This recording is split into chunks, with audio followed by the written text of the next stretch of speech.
अस्सलाम वालेकुम dear students. आज से हम अपनी क्वांटम मैकेनिक्स की लेक्चर सीरीज स्टार्ट करने जा रहे हैं, जिसमें सबसे पहले हम इसका इंट्रोडक्शन देखेंगे कि क्वांटम मैकेनिक्स होती क्या है। ठीक है, तो उसके बाद वन बाय वन करके हम इसके सारे लेक्चर्स को कवर करेंगे, सारे टॉपिक्स को कवर करेंगे इंशाल्लाह। तो स्टार्ट करते हैं हम इसके इंट्रोडक्शन के साथ यहाँ से। So the world quantum comes from a Latin word quantus. ठीक है, सबसे पहली बात, जो क्वांटम लफ्ज़ है वो एक लातिनी ज़ुबान के लफ्ज़ क्वांटस से निकला है, विच मीन्स हाउ मच, जिसका मतलब है कि हाउ मच, यानी कि कोई चीज़ कितनी ज़्यादा हो सकती है, कैसे हो सकती है। ठीक है, in physics a quantum plural quanta is the minimum amount of any physical entity involve in an interaction. ठीक है, अब फिज़िक्स के अंदर क्वांटम से क्या मुराद है? फिज़िक्स के अंदर क्वांटम जिसकी जो प्लूरल फॉर्म है, यानी कि जो जमा वाली फॉर्म है, वो क्या है? क्वांटा है। वो हमारे पास वो minimum amount of physical entity होती है। फिज़िकल एंटिटी से मुराद उसकी फ़िज़िकल प्रॉपर्टी हम कह सकते हैं। ठीक है, इन्वॉल्व इन एन इंट्रैक्शन, जो कि किसी भी इंट्रैक्शन के अंदर इन्वॉल्व होती है। ठीक है, तो उसकी जो minimum amount of physical entity होती है उसको हम क्या कहते हैं? क्वांटम कहते हैं। ठीक है, आगे देखें मजीद यहाँ से। However mechanics is concern with the behaviour of physical bodies when subject to motion, यानी कि जो आप पहले भी हम ये चीज़ तो जानते हैं कि मैकेनिक्स जो है वो ये फिज़िकल बॉडीज़ के उस बिहेवियर के साथ कंसर्न की जाती है जब वो मोशन की हालत में होते हैं। ठीक है, तो ये तो हम पहले ही जानते हैं। तो ये क्वांटम को हमने पहले यहाँ पे हमने एक्सप्लेन किया लफ्ज़ क्वांटम को, यहाँ पे हमने जो है वो मैकेनिक्स को एक्सप्लेन किया। ठीक है, मज़ीद देखें यहाँ पे। At the end of the 19th century, 19वीं सदी के अख्ताम पर, मैनी साइंटिस्ट बिलीव दैट, बहुत से साइंसदानों का ये बिलीव था कि क्या होता है, they had learn most of the what they was to know about physics, यानी कि 19वीं सदी के अख्ताम में बहुत सारे साइंटिस्ट का ये बिलीव था कि उनको फ़िज़िक्स का जितना नॉलेज होना चाहिए वो उन्होंने लर्न कर लिया, यानी कि उन्होंने सारी की सारी फ़िज़िक्स सीख ली है, उनको पता है कि फ़िज़िक्स क्या है, मज़ीद उसमें कोई भी चीज़ें इन्वेंट नहीं की जा सकती। फिर क्या हुआ, in the start of 20th century, फिर 20वीं सदी के शुरू में, a major revolution shook the world of physics, एक मेजर रेवोल्यूशन हुई जिसने जो है वो फिज़िक्स की दुनिया को बिल्कुल हिला के रख दिया। वो क्या था? The reason why we need quantum mechanics, वो ये था कि हमें क्वांटम मैकेनिक्स की ज़रूरत क्यों पड़ी, क्यों महसूस हुई। ठीक है, is Indeed the most important question of all the time, जो कि दर हकीकत हमारे पास, अगर हम ऑल द टाइम अगर हम बात करें तो ये हमारे पास क्या है? मोस्ट इंपॉर्टेंट क्वेश्चन भी है कि हमें क्वांटम मैकेनिक्स की आखिर ज़रूरत क्यों पड़ी। क्योंकि अगर हमने 19वीं सदी तक अगर हमने सारी की सारी फिज़िक्स पढ़ ली थी, तो क्वांटम मैकेनिक्स का तो आगाज़ ही 20th सेंचुरी से हुआ, तो फिर हमें क्यों ज़रूरत पड़ी जब हम ऑलरेडी सारी फिज़िक्स को पढ़ चुके थे। Actually quantum mechanics was developed to solve a very particular problem.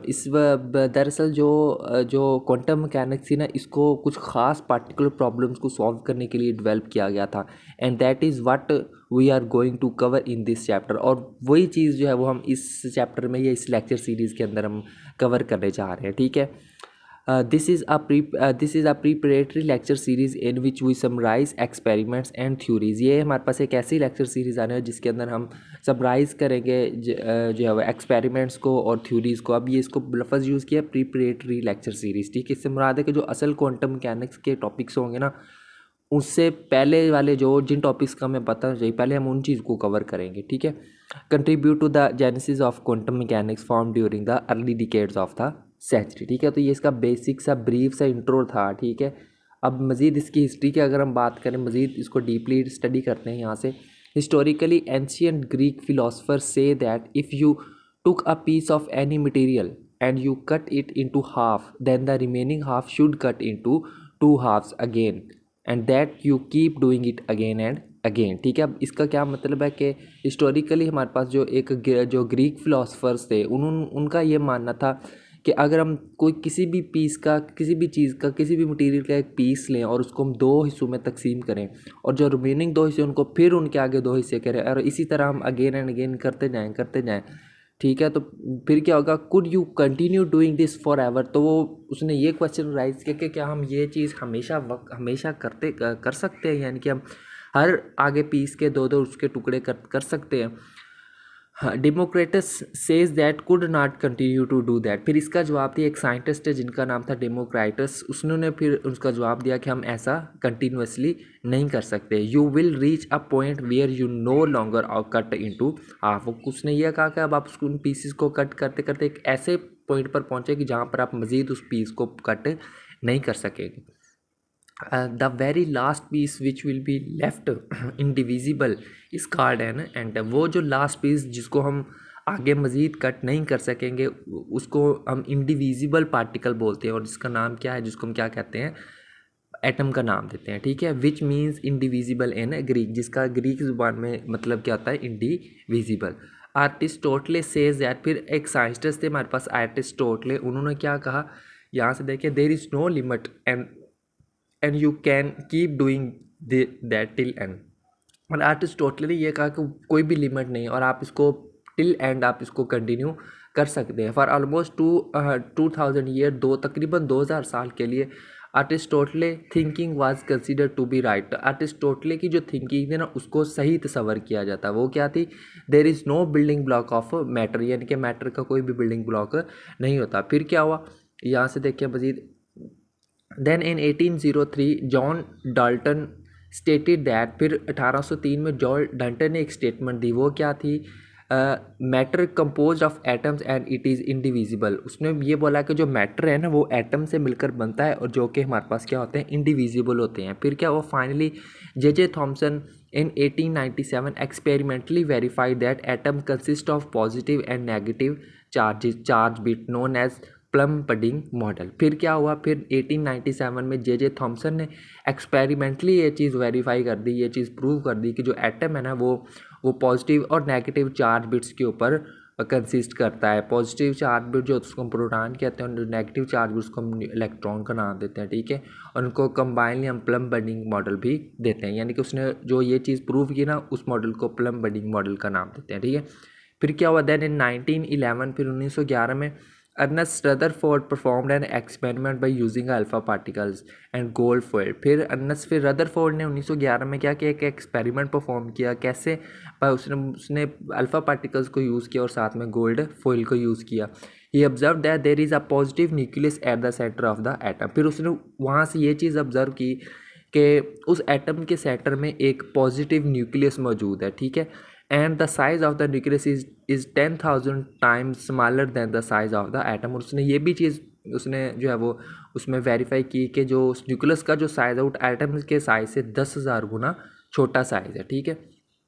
More most of the mass of an atom is concentrated inside the nucleus. और उसने इसी से ये भी मुशाहिदा किया कि उसका जो एटम का जो ज़्यादातर मैस है वो क्या होता है, इन न्यूक्लियस के अंदर होता है। And nucleus is filled with positive charge particle. और जो न्यूक्लियस होता है वो पॉजिटिव चार्ज पार्टिकल्स के साथ फिल होता है, ठीक है। आगे देखिए, how ever the negative charge revolves around the earth. उसने ये भी चीज़ साथ में साबित की कि जो नेगेटिव चार्ज बिट्स थी वो उस न्यूक्लियस के इर्द गिर्द क्या करते हैं, रिवॉल्व करते हैं, ठीक है, जिनको हम इलेक्ट्रॉन्स भी कहते हैं।